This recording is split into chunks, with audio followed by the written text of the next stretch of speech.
సర్వేలు చేయించడం, 1-to-1 meeting పెట్టి కౌన్సిలింగ్ ఇవ్వడం, మళ్ళీ సర్వేలు చేయించడం, తీరు మారలేదు అని చెప్పి వార్నింగ్లు ఇవ్వడం, మళ్ళీ సర్వేలు చేయించడం, వాళ్ళ పద్ధతి మార్చుకోలేదు, వీళ్ళ వలన పార్టీకి తలనొప్పి అని అంతర్మదనం చెందడం, బాధపడడం.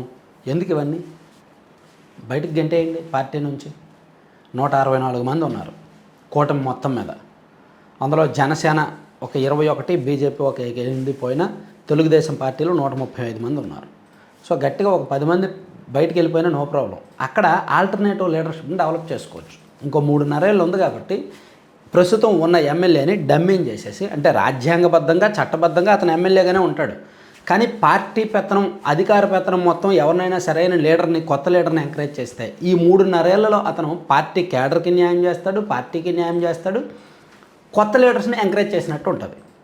సో ఇప్పుడు కొత్త ఎమ్మెల్యేలు, సోకాల్డ్ ఎమ్మెల్యేలను కంట్రోల్ చేయడానికి తెలుగుదేశం పార్టీకి ఒక్కటే సొల్యూషన్: గెంటేయడమే, పార్టీ నుంచి బయటకు గెంటేయడమే, సస్పెండ్ చేయడమే.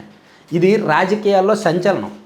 ప్లస్ పార్టీకి కూడా మంచి పేరు వస్తుంది. పార్టీ అవినీతి చేస్తే ఉపేక్షించదు. అవినీతి చేసుకోవచ్చు, రాజకీయాల్లో అవినీతి చేయొద్దని ఎవ్వడూ చెప్పడు, కానీ పాము తన పిల్లల్ని తింటున్నట్టు సొంత పార్టీ వాళ్ళని వేధించడమే కరెక్ట్ కాదు. సొంత పార్టీ కార్యకర్తకు సంబంధించిన మద్యం దుకాణాన్ని తగలట్టడం ఏంటి? ఎందుకు అటువంటి వాళ్ళని ఉపేక్షించడం? సో ఇక్కడ రాష్ట్రం మొత్తం మీద ఒక 10 మంది ఉన్నారండి, వరస్ట్ అనమాట. ఈ 10 మందిలో ఒక 5గురిని పార్టీ నుంచి బయటకు పంపించినా అస్సలు నష్టం ఏమీ ఉండదు. పైగా దేశవ్యాప్తంగా నేషనల్ మీడియా కూడా సంచలనం అవుద్ది. దేశం మా పార్టీ పరంగా అండ్ ప్రజలకు కూడా ఒక సంకేతం ఇచ్చినట్టు ఉంటుంది, వీళ్ళు సొంత పార్టీ వాళ్ళైనా ఉపేక్షించరు అని. కావాలి ఇప్పుడు ఉన్న ఉమ్మడి అనంతపురం జిల్లాలో ఒక 2 ఉన్నారు. అందులో ఫస్ట్ టైం గెలిచిన ఆయన ఒక ఆయన. మాట్లాడితే వివాదాలు, నెలకు ఒక 2-3 వివాదాలు వస్తూనే ఉంటాయి. పార్టీ నుంచే అతన్ని తిడతా ఉంటారు, చాలా వివాదాలు. ఎందుకు అతన్ని నెత్తిన పెట్టుకొని భరిస్తున్నారు అర్థం కావట్లేదు. అలాగే అదే ఉమ్మడి అనంతపురం జిల్లాలో మరొక ఆయన వైసీపీ నుంచి వచ్చాడు. వైసీపీలో గతంలో కీలకమైన పదవులు ఉన్నారు, అనేక పదవులు నిర్వహించారు. కీలకమైన బీసీ సామాజిక వర్గానికి చెందిన ఆయన తీసుకొచ్చి నెత్తిన పెట్టుకుంది టీడీపీ. ఆయన ఇప్పుడు ఎమ్మెల్యేగా ఉంటూ ఆ నియోజకవర్గంలో పార్టీని పట్టించుకోడు, కేడర్ని పట్టించుకోడు, ఏమీ లేదు. అతనిది సొంత రాజ్యం, అతని ఇష్టం అనమాట. సో ఆయన కూడా ఎందుకు భరిస్తున్నారో అర్థం కావట్లేదు. ఉమ్మడి అనంతపురం జిల్లాలో 2 ఉంటే చిత్తూరు జిల్లాలో ఒక ఆయన ఉన్నాడు, వారసుడు. సో ఈయన అసలు హద్దు అదుపు ఉండదు, నోటికి హద్దు అదుపు ఉండదు, అక్కడ జరుగుతున్న వ్యవహారాలకి హద్దు అదుపు ఉండట్లా. ఈయన వల్ల పార్టీకి బ్యాడ్ నేమే. అలాగే ఉమ్మడి నెల్లూరు జిల్లాలో ఒక ఆయన ఉన్నాడు, ఫస్ట్ టైం గెలిచిన ఆయన. సో ఆయనేమో కుర్చీలో కాలు మీద కాలు వేసుకొని కూర్చుంటాడు ఫ్లెక్సీల్లో, పక్కనేమో సీఎం గారు నిల్చుంటారనమాట. సో ఇటువంటి అన్నీ జరుగుతుంటాయి.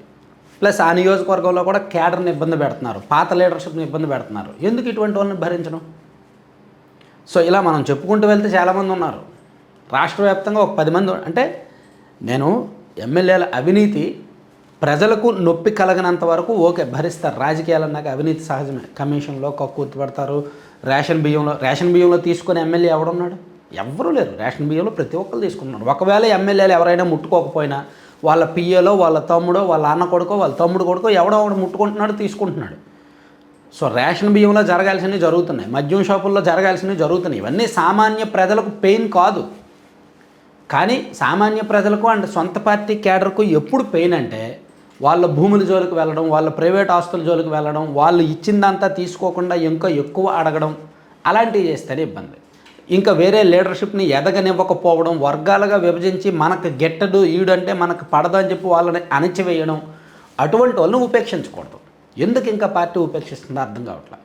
ఇంకా ఈ మధ్య చెప్పారులే, కొత్త ఎమ్మెల్యేల కంట దాదాపుగా కొంతమంది ఉన్నారంట, ఒక 35-40 మంది. వాళ్ళందరికంట మినిస్టర్స్ చేత కౌన్సిలింగ్ ఇప్పిస్తారంట. ఒక్కొక్క ఎమ్మెల్యేకి ఒక 3 గంటలు 4 గంటల పాటు కౌన్సిలింగ్ ఇస్తారంట. వాళ్ళు ఏమైనా చిన్నపిల్లల కౌన్సిలింగ్ ఇస్తే వినడానికి? సో కౌన్సిలింగ్ ఇస్తే వినడానికి వాళ్ళు ఏమైనా చిన్నపిల్లల? అసలు ఎమ్మెల్యేలు ఎందుకు దారి తప్పారు? ఆ దారి తప్పడానికి పార్టీ కారణం కాదా?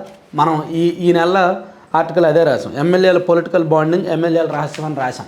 దీనిలో సెంటర్ స్ప్రెడ్ ఆర్టికల్ అనమాట అది, అంటే మధ్య పేజీలో వచ్చింది. దీనిలో మనం రాసిన ఉద్దేశం ఏంటంటే, బంధం తాత్కాలికమా శాశ్వతమా అనేది వ్యక్తులు, లక్షణాలు, పరిస్థితులను బట్టి ఉంటుంది, కానీ అవసరం మాత్రమే బంధాన్ని శాసించే నేటి పరిస్థితుల్లో రాజకీయం కూడా దానికి అతీతం కాదు. ప్రభుత్వాల కాలపరిమితిని, నాయకుల భవితను కూడా నిర్దేశించేది కూడా బంధమే. ఆ బంధం పేరు పొలిటికల్ బాండింగ్. మన ఎమ్మెల్యేలకు ప్రజలతో ఉన్న బాండింగ్, టీడీపీ జనసేన మధ్య ఉన్న బాండింగ్, పార్టీలకు ఎమ్మెల్యేలకు మధ్య ఉన్న బాండింగ్, ఇవన్నీ కూడా అవసరాల మీదే ఉన్నాయి. బంధాలు వెనుకున్న డొలతనం కారణంగా దారి తప్పుతున్న నాయకత్వం గురించి ఈ నెలలో మనం మ్యాగజైన్లో రాసాం. సో దీనిలో నేనేం రాశానంటే నేను చాలా క్లియర్గా చెప్పాను.